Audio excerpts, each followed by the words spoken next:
ఈ సినిమాకి నేను ఇద్దరు గెస్టులు రావాలని చెప్పి కోరుకున్నాను. ఆ ఇద్దరు ఎవరంటే మా దేవకట్ట గారు అండ్ వశిష్ఠ గారు. సో సార్ ఒకసారి నేను ఇద్దరు పక్కన రండి ప్లీజ్. సార్ వశిష్ఠ గాడు అన్న.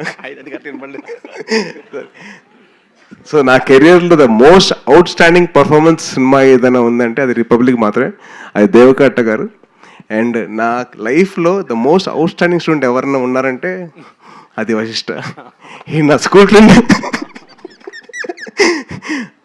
సో ఇద్దరం కలిసి బాగా కార్నర్లో హాయ్ హాయ్ అని చెప్పుకునేవాళ్ళం. నువ్వు వచ్చావంటే నేను కూడా వచ్చాను. సో నా లైఫ్లో మోస్ట్ అవుట్ స్టాండింగ్ పర్ఫార్మెన్స్ చేయించిన నా దేవకట్ట గారు అండ్ మోస్ట్ అవుట్ స్టాండింగ్ ఇద్దరం కలిసి కారిడార్లో ఉన్న మా వశిష్ఠ గారు. సో వాళ్ళిద్దరు రావాలని చెప్పి నేను గట్టి కోరుకున్నాను. ఈ సినిమా కూడా అదే అవుట్ స్టాండింగ్ లెవెల్లో ఉంటుంది.